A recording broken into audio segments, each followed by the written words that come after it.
Hello, everyone, and welcome to another edition of Interviewing the Legends. I'm your host, Ray Shasho. British music legends Strawbs will be releasing their new album, The Magic of It All, on July 14th, recorded in Cape Town. The album features David Cousins, Blue Weaver, and John Ford from classic 1970s lineup, joined by some of the finest musicians and singers from South Africa. Strawbs were high in the charts with Grave New World and Bursting at the Seams 50 years ago, which coincided with a pivotal moment in the struggle for freedom in South Africa, when students and workers launched a new wave of resistance against so-called resettlement. The resistance in South Africa identified with Strawbs songs, especially Part of the Union, Lay Down, and New World. Recognizing this, South Africa documentary maker Neil Van Deventer approached David Cousins with the idea of producing a documentary about Strawbs and the band's influence around the world. Neil wanted to film while new songs were being recorded in a Cape Town studio. David Cousins came up with a bunch of his finest songs. Blue Weaver flew over to produce the sessions and co-write some of the material, while John Ford joined in with his contribution to the songs from New York. Featuring brand new songs recorded at the Academy of Sound Engineering in Cape Town with engineer Peter Perlson, who worked with Paul Simon when he was recording South African musicians for the Graceland album. The documentary, The Magic of It All, will be released July 14th, 2023. Please welcome founding member, singer, musician, and most active songwriter since 1967 of the Strawbs, the legendary David Cousins, to Interviewing the Legends. Hello, David. Hi, Ray. It's lovely to be with you. Last time we chatted 50 years ago, is it really that long? Well, where'd the time go? I don't know. It's flown by. It's unbelievable. I remember your 40th anniversary, then your 50th anniversary, and now you're beyond 50. Yeah, we'll have the 60th. It's crazy. Yeah, that's a few years ago yet. Yeah. Oh, yeah, definitely. But it was, so my thing is that so long as I'm enjoying doing it, I will continue to do it. Good. The minute I don't enjoy it, that is the time I give it up. Right. Well, you've put out so many albums, so much great music. You deserve a rest. If you want a rest, nobody will hold it to you. I mean, you deserve it. The thing is, I don't take a rest because I'm continually thinking of new songs all the time. Not deliberately. I don't say, okay, today is the day I write number one of 12 songs for the new album. Mm-hmm. I don't do it that way. I wait for inspiration to come, and it's not inspiration. It can be just a chance word that somebody has said to me, or a chance phrase, or sitting up on a hill, as I was recently with the documentary makers, mm-hmm. and a blackbird started singing in the tree right beside us. It was almost as though it'd been planted there. And I looked up and I said, oh, gosh, that sounds so wonderful to listen to. And all ideas started to sparkle from that. Mm-hmm. And it's just tiny little things like that will set off songs. And it was exactly like that with this new album. I suddenly thought, I've got an idea for a title for a song. And they said, well, what is it? And I said, Slackjaw Alice. And they went, what? And I said, I don't know what it means. But I was listening to an old T-Rex record and Get It On. Right. And I loved rhythm of that. And I was actually in the studio when Mark Bolan and Tony Visconti were putting the track down. Mm. And I thought, I'd love to make a song with that sort of rhythm to it. So I started to play the guitar, and suddenly this idea of Slackjaw Alice came out. And I thought, what does that mean? Well, it does mean something to me, but people have to work out what it is. And so I wrote the lyrics, put it down, and I had the guitar in an open E tuning, just by how I happened to pick the guitar up. And the next thing I know, there's another song in that same tuning has come along. And it's the tuning that set it off. So first of all, it was just the idea of some character called Slackjaw Alice. But I was actually thinking back on the very early days when we used to play in the 1960s, mm-hmm. with people like Sonny Terry and Brownie McGee. Right. You won't know those names, but these guys were coming over here and playing, and the Strawberry Hill Boys, as we were then, were on the bill. Sonny Terry and Brownie McGee, right, and Jesse Fuller, unbelievable people we played with, and I was picking up inspiration from that.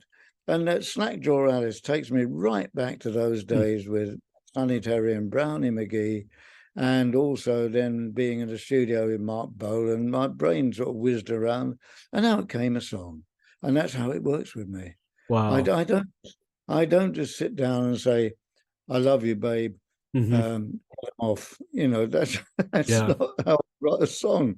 They have to mean something to me. And I'm glad you don't. There's so much repetitiveness in lyrics, anytime I hear a repetitive lyric over and over again, which is most of the song, I get mad. I can't take it. I'm in me. I don't know how they get away with it. No, but they do. But I can't do that. Every word I write has got a meaning in it.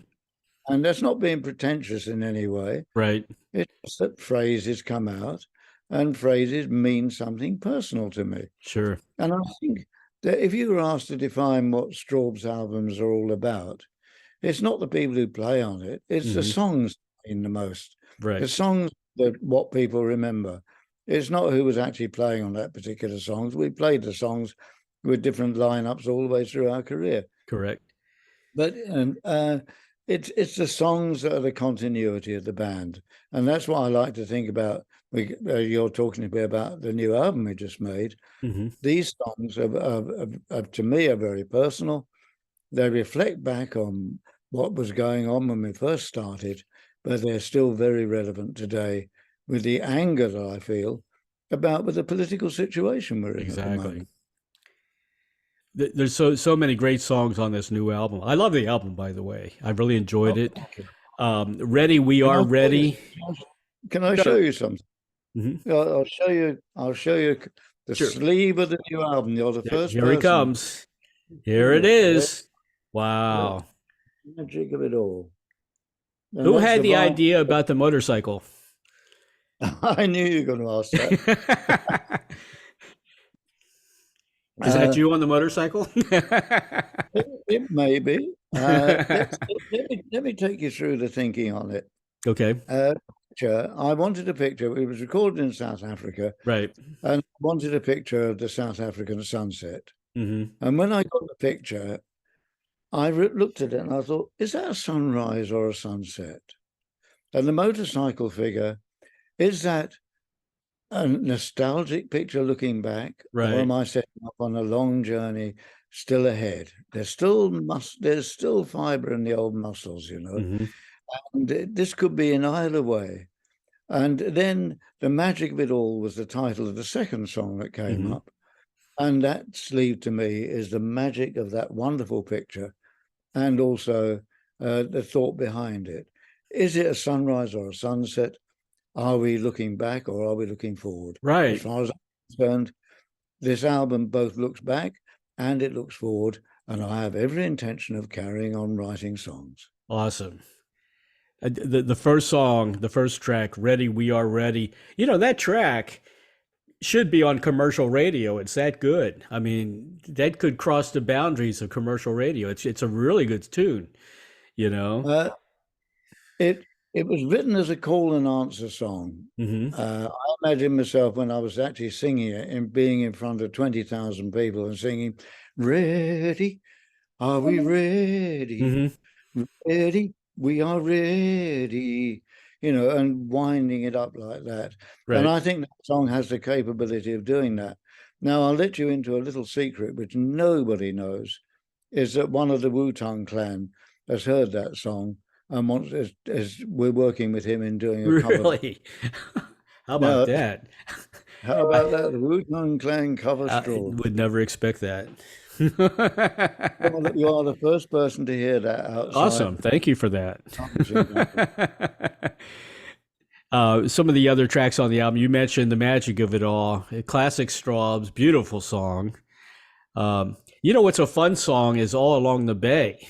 That's kind of a party song. It's a great beat, It's got. I love that sax in there. I love sax anyway. You know. You know, the magic of it all, the song itself, is reflecting on where we came from. You know, we were looking out to climb an imaginary wall, but we did it somehow. Mm-hmm. We never got to the absolute top of the imaginary wall. We Right. climbed, but we never really got there. But I'm very happy with what we've achieved over the years. Mm-hmm. That's not the point. But we were, you know, we were players in a pantomime, if you like. We were acting roles as much as performing. Sure. And all the way through, we got messed about by our management, which is why we left A&M Records, which is something we should never have done. Mm. That was a terrible mistake. But it was a financial reason we were told we had to leave them, and it was the worst career mistake we ever made. But we ploughed on, and but we could have banked a gold mine because A&M's, and that's what I said in the song. We could have banked a gold mine because A&M said, the next album you bring out, we're going to break big. That was after Hero and Heroin and Ghosts. And they said, you're right on the cusp and we're going to make you huge. Instead of which we go and walk away from it. So there you go. But we were pirates in a pantomime, saluting for a photograph, you know, all of these little flashbacks. And then it's a travelogue as well. And it ends up in Cape Town, which is the most exhilarating thing I think I've ever done, to go to a totally foreign country. It wasn't totally foreign because I went there a year before. But to work in a studio with the engineer who actually took Paul Simon round and introduced him to musicians who played on Graceland, and he knew exactly what I was looking for. We were looking to play with musicians and get the feel of what music is like in Cape Town in South Africa. Right. And Blue Weaver, who produced the album, knows much more about music than I do. And he said, well, there's a rhythm called Guma. And I'll spell that. It's Ghoema, Guma. And it's the Cape Town rhythm. And that is the rhythm of All Along the Bay. And the only difference between the chord, what we've got on All Along the Bay, and what the local Guma sound is that the chords are much more sophisticated than the local chords would be. Because I had a chord sequence, we got the guys to play it, and then the words came out. Because on the day we recorded that song, Schalk Joubert, who played the bass, took us on a drive round the waterfront in Cape Town, took us up a long street, and took us down the loop. So it's all reflected in that song.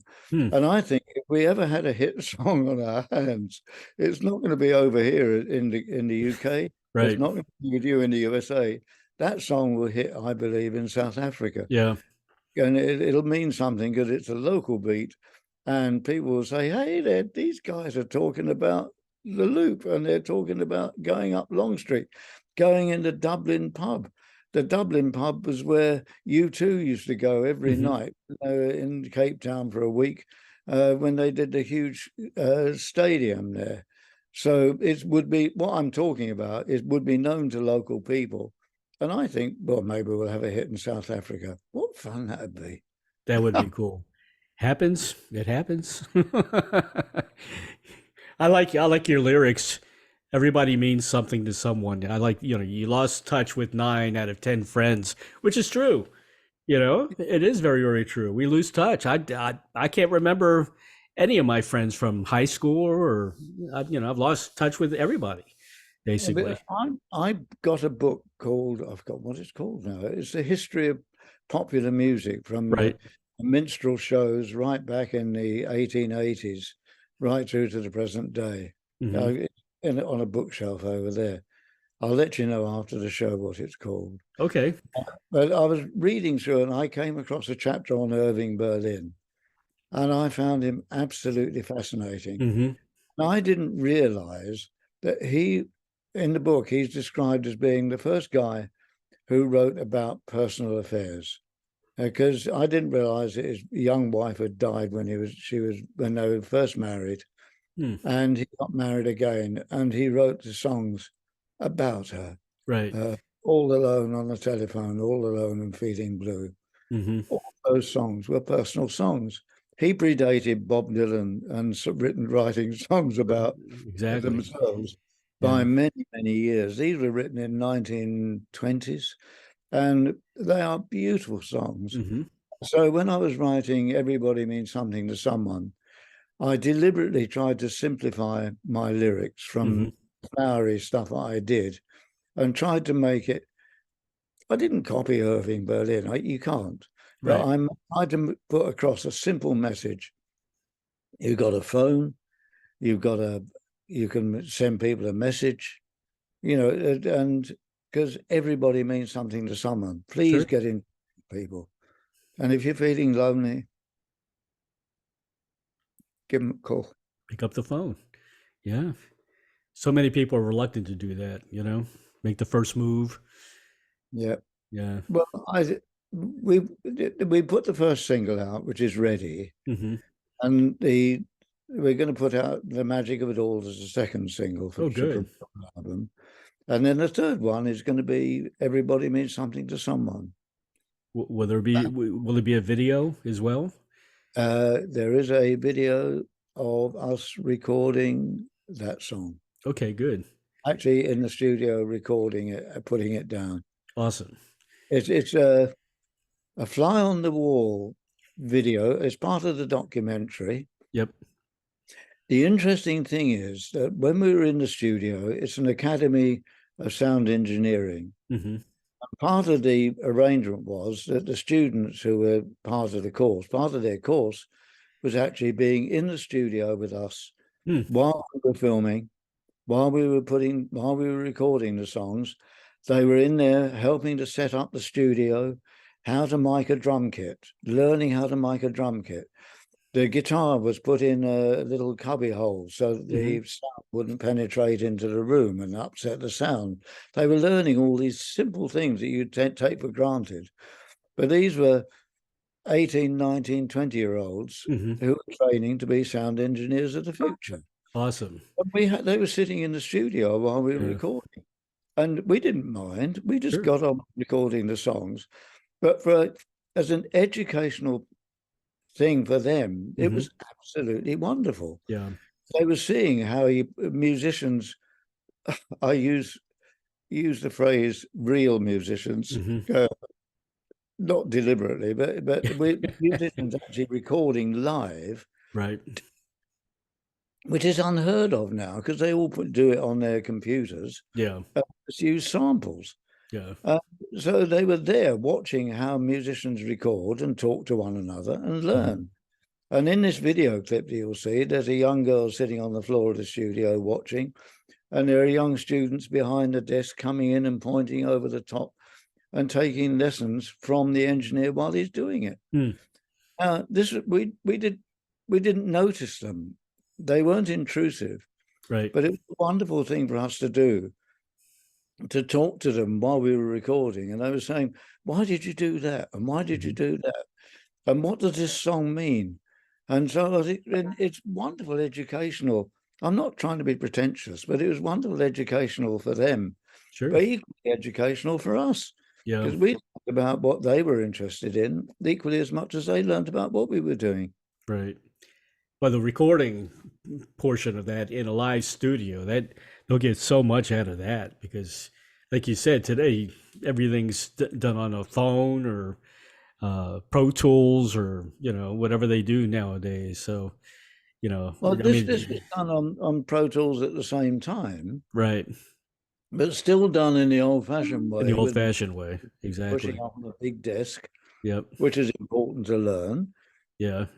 But also it's done on Pro Tools so that Blue Weaver could take it back to Germany with him and then finish the production off over there.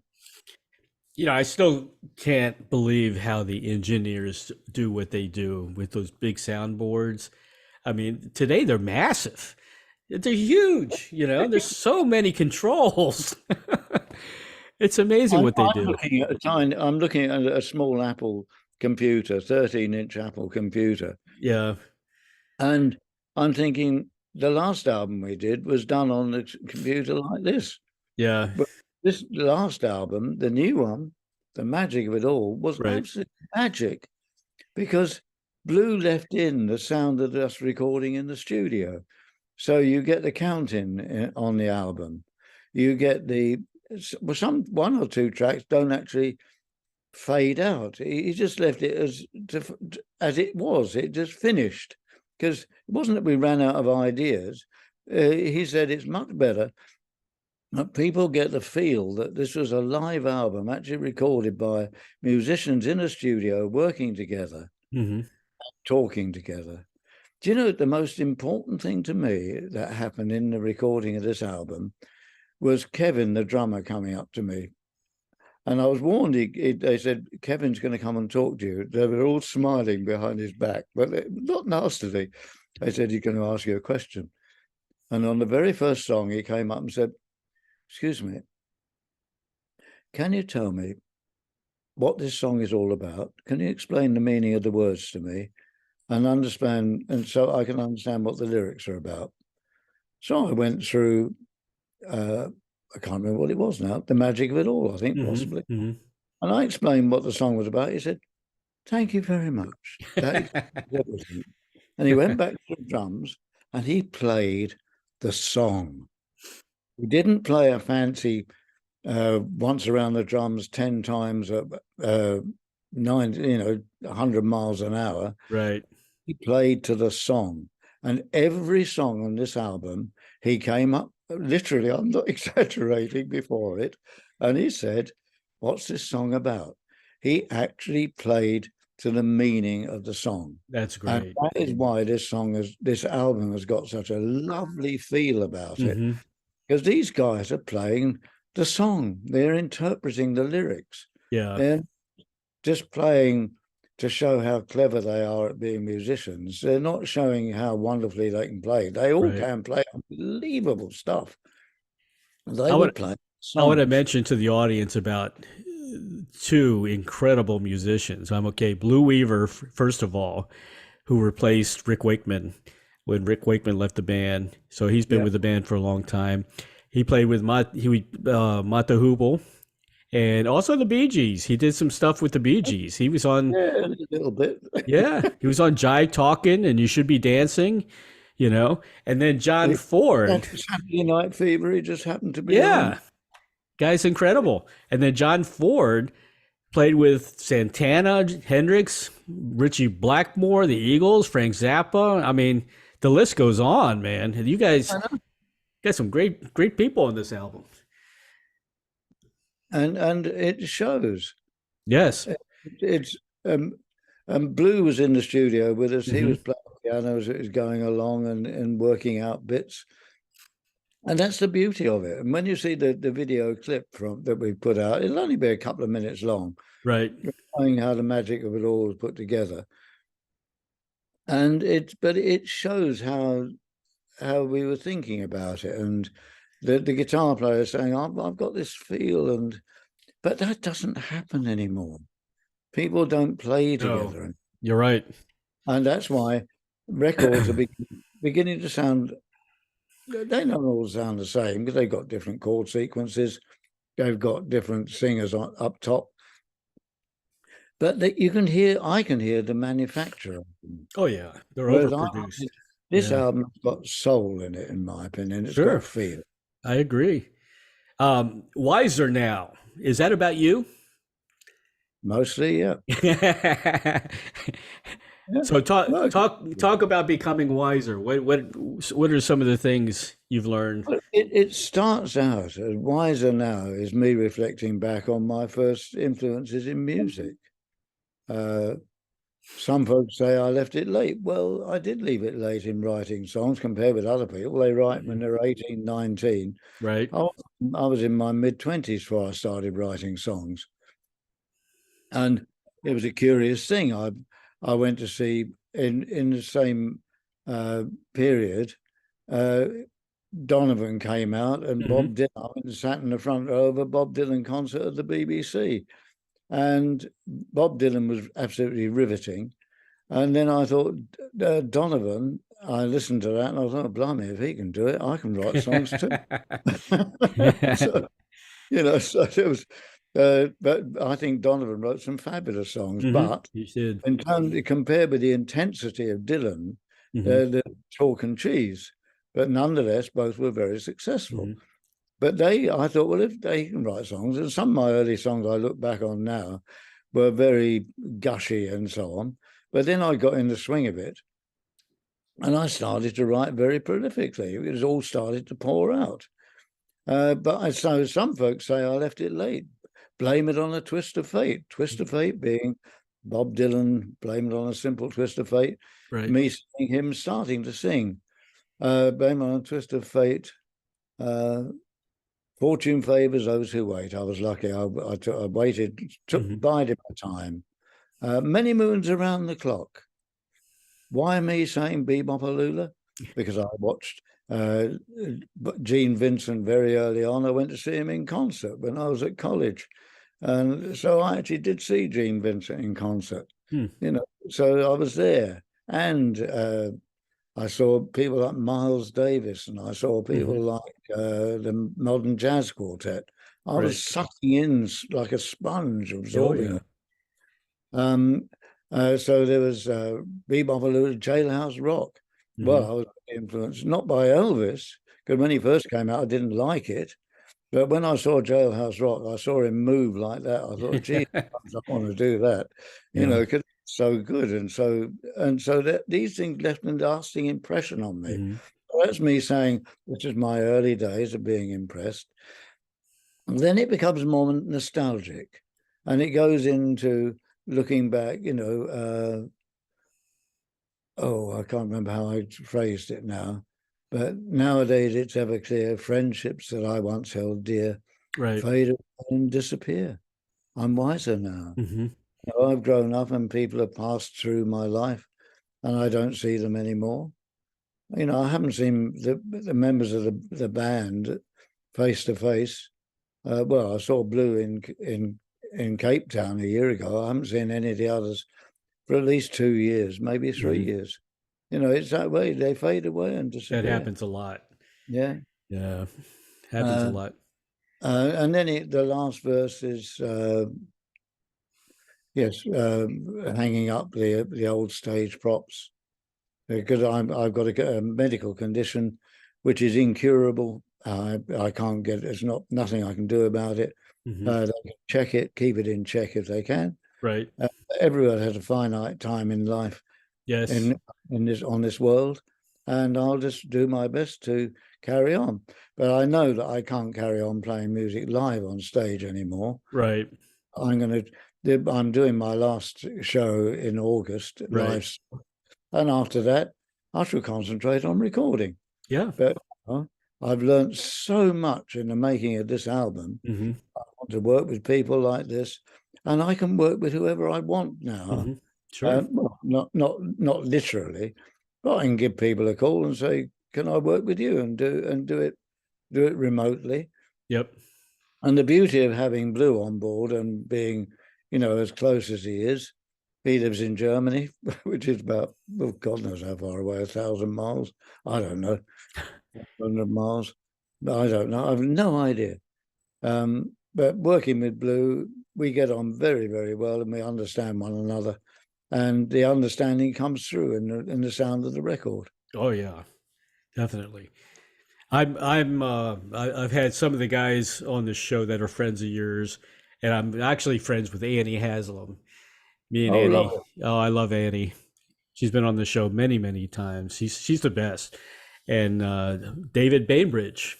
David, he lives in Baltimore, and I'm from Baltimore, and his wife's name is Sharon. My wife's name is Sharon.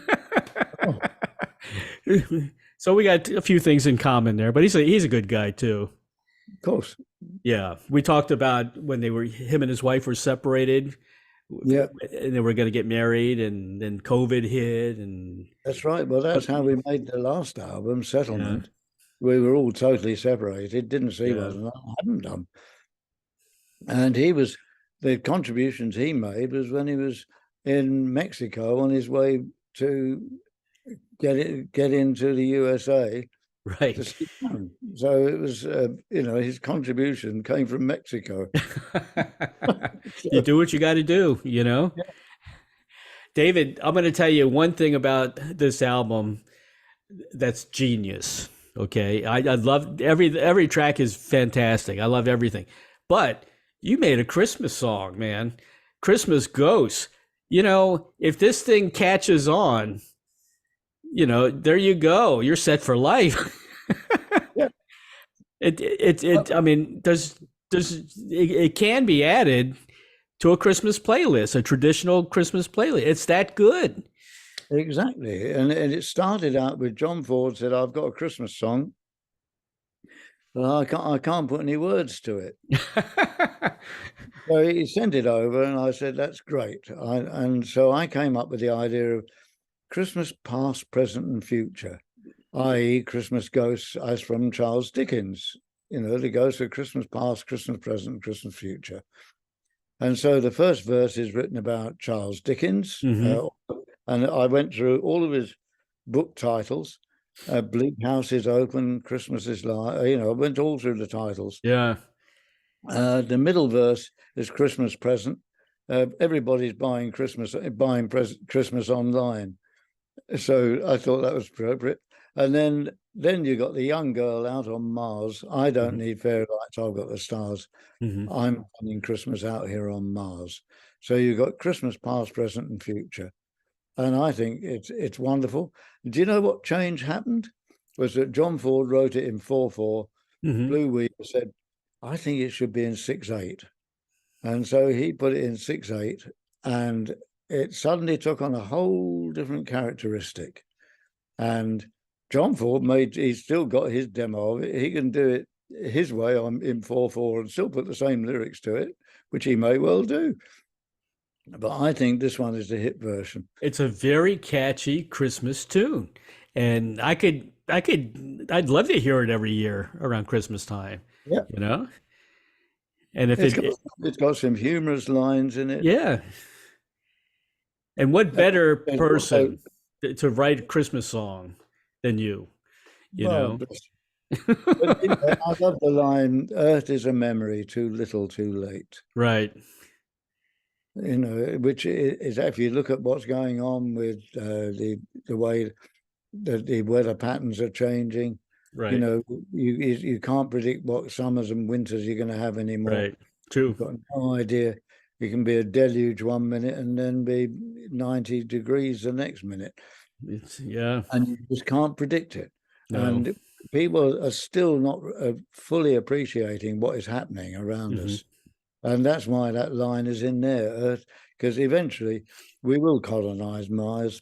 It'll take well outsee me and you and maybe a couple of generations beyond. Right. Eventually there will be a colony on Mars, and they'll look back and say, Earth is a memory, too little, too late. We did true. Too little, too late. Yeah. So, as I say, when I write songs, I don't write them just as I love you, babe. I write them because they mean something to me. Sure.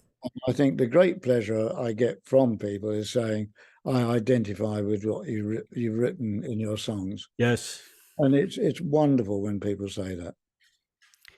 I want to say congratulations on your doctorate, by the way. Oh, bless you. Thank you again. Yeah, that's incredible. Well, it meant an awful lot to me. I went to that Leicester University when I was younger. Right. And to be able to go back there, they presented me 3 years ago with a Lifetime Achievement Award.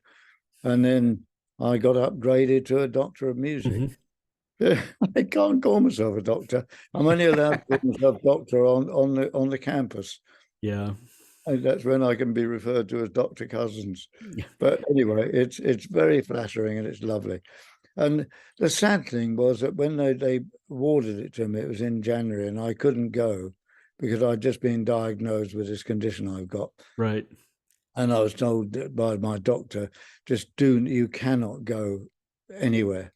You've got to lock yourself down, but you cannot get an infection. My immune system is shot to ribbons, if you like. Okay. I've got very bad to infection, so I had to be very cautious. Right. If I go out, I go for a walk, but I just make sure I'm not surrounded by people. I don't go into a pub like I used to and join in this. I can't do that.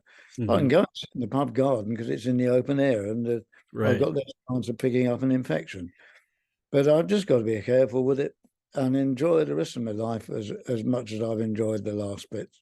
Do you have to wear a mask like the COVID days outside? Or? I do when I'm in a crowded place. Yeah. Right. Yeah. When I went up to meet the Vice Chancellor, I had to travel 200 miles to go. Right. On the train, I wore a mask all the way there. We wiped the table down in front of me. We wiped the handrail that I got hold of. I had to wipe everything.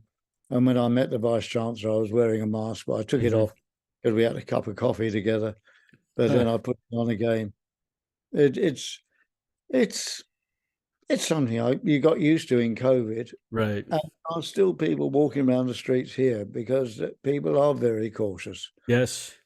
And it's very sensible to do. Sure. And I've been told, do not go into a crowded room, especially where people are coughing, because that's and don't go near young children because they got a lot of them heated and coughs. They can just cough all over you. They're the worst. I've got 5 grandkids, and I just caught a cold, a really bad cold. I had a fever and everything for my grandkids. They are so contagious. If I got a cold like that, I'd have to go and check in hospital. Really? It's that bad. So, but I just look after myself, and I'm very cautious. And there's new ideas for songs coming along all the time. Well, when they come, they pour out. They literally do. You're lucky. You're lucky they pour out. Yeah. Well, it took me about 3 months, I think, or 2 months to write all the songs for the album. It was very quick, and they all just flowed. Well, your final live show is going to be at Fairport's Property Festival, and I love the guys from Fairport Convention. I've had Peggy on the show many a times. Good guy. It's going to be Friday, August 11th. 10cc is going to be the headliner, I guess. Fisherman's Friends, Strawbs, Kiki D is going to be there as well, and plus a lot of other acts. Who's going to be there with you on stage from the Strawbs? Blue Weaver. There'll be. I've got John Ford. Brian Willoughby's coming back on guitar. Okay. And his wife, Catherine Craig, will be singing with me, which is wonderful. And, there's a few surprises. There'll be a waiting. Are you going to sing your last song on your set? Are you going to sing goodbye? No. No? That's a good song. No. I mean, that'd be kind of a fitting song. I might start crying. I love that song. It'll be. When Dave Pegg phoned me up and said, "Look, would you like to do Crockford here?" And I said, "Of course I would." And we've been friends for donkey's years, right? And I thought, well, I said, but it's got to be Strawbs past and present. And it's got to be my goodbye. The rest of the band, they can carry on. I don't mind what they do, but it's my goodbye show. Right. And so it's me singing the songs I want to sing. Sure. So there will be The Hangman and the Papist. These obscure songs, not necessarily obscure, because that was the first song we ever did on Top of the Pops. Yeah. There'll be. Well, obviously, Lay Down, part of the Union will put an appearance in. But there'll be songs that the Witchwood itself will sing. Grave New World will sing. These will be, it'll be a retrospective across the whole career. It won't just be concentrating on our latest album. I can't do that. Yeah. Why go out and sell, and be pretentious and sell your latest album when you can go out and celebrate? Goodbye, everybody. It's been a pleasure being with you. I just want to say thank you very much for listening to what we've done. and this is a retrospective on what we've Right. done. You know, in my opinion, the most brilliant song you ever composed, my favorite Strawbs song, is "Burning for Me." That is the best to me. That's your stairway to heaven for the band. You know, I love that song so much. You know, I get teary eyed when I hear that song. It was written in about 10 minutes, believe it or not. Really? Oh a my very gosh! simple, a very simple piano figure I came up with, and I just put the words to it down straight away. What a beautiful tune. It's not a song that we can do because it's an atmosphere song. Mm-hmm. Atmosphere's got to be absolutely right. The feel has got to be absolutely right to make it Right. work. I'll tell you a funny story. There was one time when we started to play the song, and I thought, oh God, I need to go to the loo. So the toilet. So I went off stage. I thought I would quick pee. And I started talking to someone backstage. And 2 minutes later, I thought, oh Christ, the band are still playing. I went back on, and John Ford said, where the hell have you been? You know, but it's one of those songs that that introduction can go on for 10 minutes. It's so atmospheric. I love that tune, man. There's a house on the headland overlooking the sea. They're burning a lantern by day and by night. I mean, that's what a beautiful song. Well, That's in my top 20 songs of all time. Oh, thank you. Definitely. Well, I went for a walk yesterday down by the sea, walking along the seafront, and there's a lantern at the end there that they you know, one of the old beacons, and it's got an old cannon underneath it. And that's my long walk, as I call it. It's when I got about over a mile walk, and it was just walking. The sea was magnificent, and just seeing that lantern and thinking they used to send messages from that very spot there all the way across the country, from beacon to beacon. And that song came back to me. I'm not exaggerating. Yesterday, as I was doing that walk. So it's a song with a memory for me, but it's not right for this particular show. Right, right. David, what's your background? I mean, you know, roots wise, you know, I asked Ian Anderson that about his roots because I thought, oh, maybe he's got some, you know, really, you know, British royalty blood or knights. You know, he said he was mainly Viking in his family. What are your roots? Well, very much. My father's inheritance came from Finland. Oh, Finland, really? A very small village, and I can't remember the name of it. I'd have to look it up. My daughter did a family tree, and it came up with my inheritance from that side.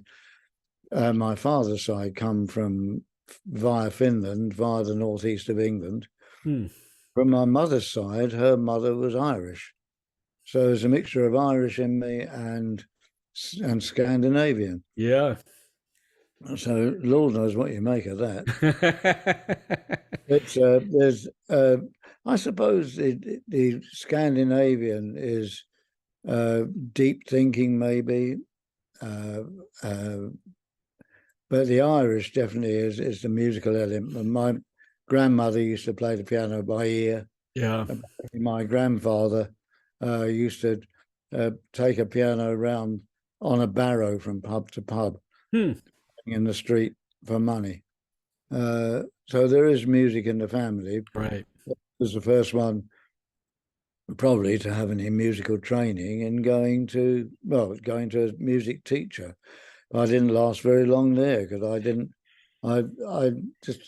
I learned piano, but I got fed up with it because my mum, every time somebody came around the house, oh, David, play that new tune. Yeah. But then guitar came along, and that was it. I was off on the guitar. Yeah. But my real roots, I suppose, in musical terms, are the banjo and listening to old Appalachian banjo players. Right. That's that folk thing. Yeah, but it's the folk, and I think that folk root comes out, and it comes out in the songs. It does. With songs being passed down from generation to generation, and I always wanted to write a folk song.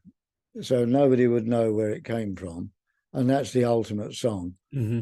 Is so that it's so old that nobody knows where it comes from. Right, right. But of course, with publishing these days, you can't. Everybody knows where it comes from. Yeah. But I still like when I write that song "Ready." Mm-hmm. You know, it's. I imagine myself as being an Old Testament preacher, Mm-hmm. as when it was written is now come around. You know, you're Mm-hmm. speaking to thousands of people. You know, and that's how it's the Gospels, if you like, coming out again. The band has gotten kind of eclectic. You didn't really have a certain formula you followed because Union Man, very different. Um, Hero and Yeah, Heroine. that comes out of the folk tradition in a way Yeah, because John was inspired by Woody Guthrie, Union Maid. right. So, and that Union Maid was a rebellious song. Mm-hmm. I'm a Union Maid. I like that. Yeah. It's time a Union Maid. So he was inspired by that, and Mm-hmm. that within the folk tradition, if you like. So the songs that we do, I say, which I said at the beginning Mm-hmm. about here, is that I think the legacy of the Strawbs is not who's played in the band; it's the Right. songs. Exactly. I hate when they do a bio of a band and all they talk about are the different members. Who Yeah, cares? you know, Talk about like you said, the lyrics, the music, the albums, critique the albums. But sometimes all they talk about are the different members in the band. This guy left in 19 so and so, and this guy come on. came, you know? If you look at Miles Davis groups and the old jazzers, they didn't stay together in No, one for 20, 30 years. that's right. Nobody The does anymore, you know? No, Nobody does. no, Yeah. it's not feasible. No, it's You not. can't be, you can't. I think that people think it's all happy families. Bands aren't. They're people you work with. It's a Right. working environment. That's It's a right. working relationship. You're not in one another. You are in one another's pockets, and that's what causes bands to split apart. Mm-hmm. Because you see too much, and you can't cope. The personalities clash. Exactly. Uh, and the Beatles were lucky that they were personalities who understood one another because of their Mm-hmm. common background. Yeah. But again, that doesn't happen anymore. No. Did you know those guys? Did you know some of the Beatles? No, we recorded in Ringo's when it was we recorded at John Lennon's house when Ringo had bought it. Mm-hmm. That was the most exhilarating time of recording, other than curiously this album. And Ringo sort of waved at us through the window. That's as close as we got there. Mm-hmm. And Paul McCartney, I've written to 2 or 3 times, and every time he always writes a very nice letter back. So he knows exactly who I am. I know exactly who he is. But we never met. Huh. But when I went into the radio business, I wrote to him and for various things. One time I asked him if he wanted to take over my music publishing catalogue. Really? Letter back. It Huh. was all very friendly, dear Dave. So I've thought about it. No, it's not right for us. Mm-hmm. It's not. We're not into mainstream publishing in that way. Right. It's all very friendly. Yeah. That's And when good. he first formed Wings, I wrote him a letter and said, "Dear Paul, I came along to your first concert you did. I was very impressed with it. Thoroughly liked it, and I wish you all the very best with what you're doing." Mm-hmm. And I was lovely letter back saying, "Dear Dave, thanks so much for that. It's really appreciated and understood." Mm-hmm. So if you write to people, everybody means something to someone. Sure. I agree. I agree. You know, I got to ask you one question about the song Tomorrow. Some yeah, people think it was about Rick Wakeman. Is that true? yep. It was about him leaving the band. It was when Rick left the band. Yeah. It was uh, it was quite amicable because I knew it was obvious he was going to go off to Yes because we all knew because it was all around the network that he was rehearsing with Yes, so we knew he was going. Right. It's just the only thing that disappointed me was he didn't have the bottle to phone me up and say, "Dave, I'm going." He went and told our management that he was going, so I was disappointed with that. Not annoyed, but disappointed. Right. And so then he did an interview in which he actually said a couple of very unpleasant things about Strawbs and how Yes no, Rick. And I didn't need that. So the opening words are, "You talk to me with acid tongue and pointed, trembling, spiteful hands. Your presence almost overwhelms. When Mother Nature tends her young," which was me tending him, "she comes at each and every one. The flower sheds its seeds and flourishes." That was me saying, "Off you go." So I was the flower and he was the seed, and we were going on to flourish. And the lovely thing was when about a year later, when I was making my solo album 2 weeks last summer, I phoned him up and said, "Will you come and play on it?" And he came back. He drove up in his Rolls Royce. Did he? Yeah. And he said, "What do you want me to play?" I said, "Play what you want." Yeah. But I told him where he should play. I think I wanted to play there, and guided him in little bits like that. And the funny bit, I'll tell you a very funny story, was the third section of Blue Angel. It's only got 2 chords, but they change at very curious intervals. Because there are only 2 chords, I had to make it sound more interesting.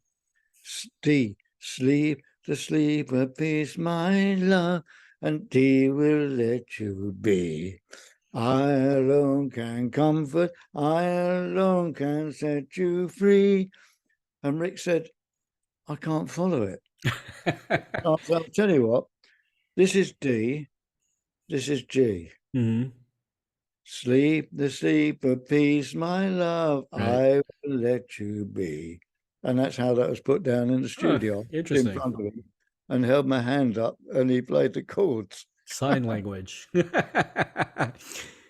I've had Rick on the show. Actually, a funny guy. He was pretty funny when I had him on.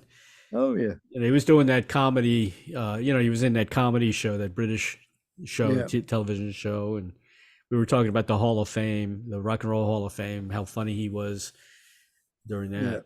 Yeah. I don't think the rest of Yes were particularly amused, but he was. I know. He took up a lot of time, didn't he? Dave, you co-wrote a song called The Water Song, right? With a 15-year-old South African schoolgirl. Who's arriving here on Sunday. Really? Yeah. She is, my partner, Marianne, is upstairs at the moment. And her son lives in South Africa, which is how I came to go to South Africa in the first place. Right. And I had the germ of, Marianne runs a charity called the Commonwealth Medical Trust, of which I'm a trustee. And she said, "There's a water conference coming up in New York. Can you write a song for it?" And I said, "Yes, I can." But I said, it should be, if I write a song, it'll be too intense. It should be written from the perspective of a young person who is young kids getting a message across about we all need to preserve water and conserve water. And so Richard's young daughter, Kendra, she was 15, and she got involved, and we sat here. I sat doing a Zoom call with her. I said, "Okay, I've got a guitar here. Now we should base the song around animals." And I said, the funny thing with me is elephants. So we went through elephants and how they drink water. And then I said to her, "How do giraffes drink?" She said, "I don't know." So I said, "Well," so she got her computer out. She said, "They drink upside down." I said, "Do they?" She Yeah, I said, think they yes, do. Yeah. they have to put their heads in the water, then they tilt their heads, they put their heads upside down in the water, Right. fill the mouths up, then tilt their heads backwards. I said, Yep. well, that's the second line of the song. Elephants drink, elephants drink with a giraffes drink water upside down. And so it was written back with her doing all the research about the animals. I said, what about warthogs? She said, I don't know. So she was looking it up. She said, oh, you know, warthogs have got lots of fleas on them. So she was writing the words down and I was writing the music as it went along. So that song was played at the water convention in New York about 6 months ago. The opening session, the Minister of Sanitation and Water for South Africa played the song as part of his opening speech. Really? To convention in the water conference in New York. Huh. How about that? It was unbelievably satisfying. A ripple of applause started all around and built and built and built, because nobody else on that whole conference, they were all saying, yes, and we should conserve water because it's very important to our country. It's very important to our country as well that we conserve water. Yes, and we must all look to ways in which we conserve water.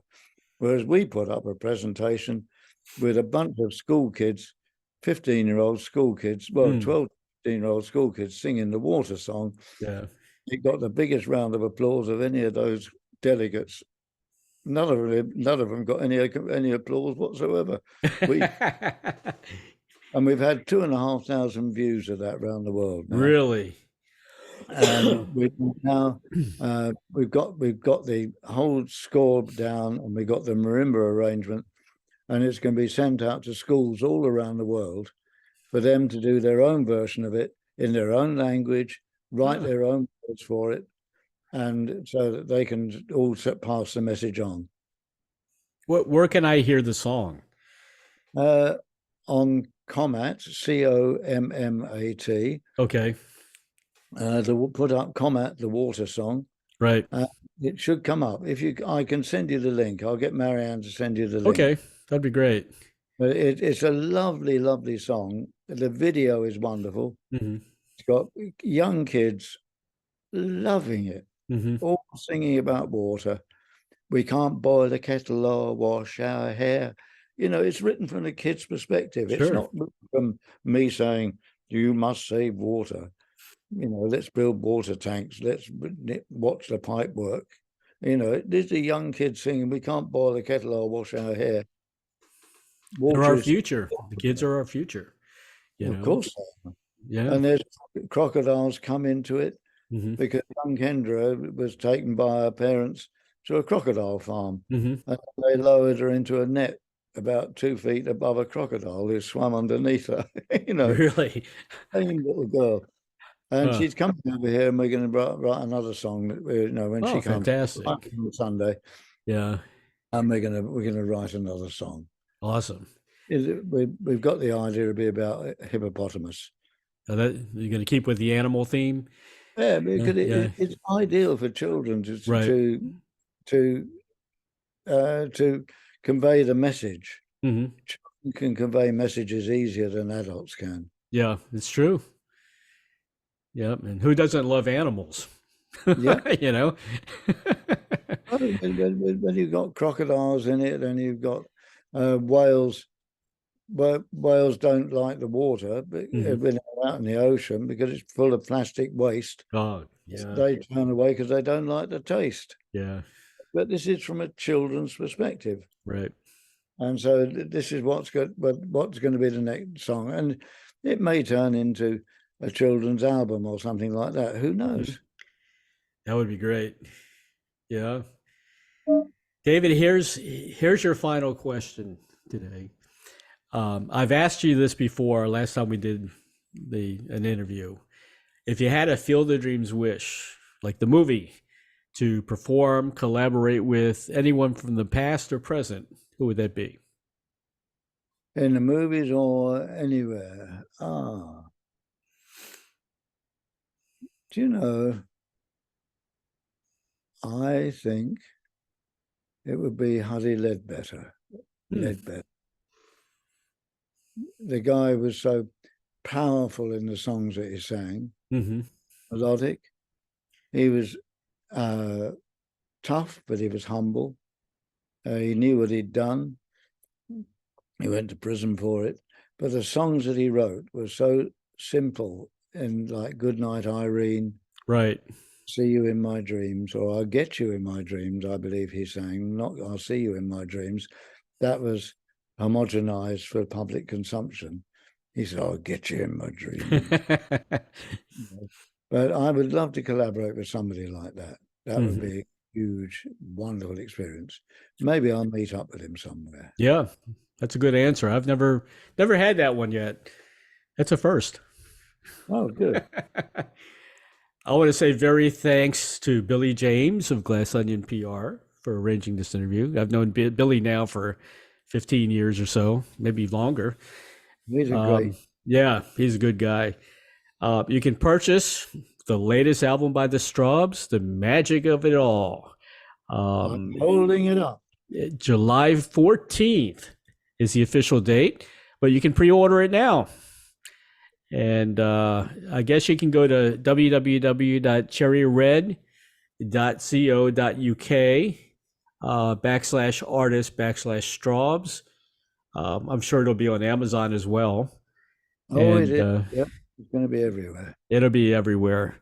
For more information about David Cousins and Strawbs, you can go to their official website, www.strawbsweb.co.uk. They're on Facebook. They're on Twitter.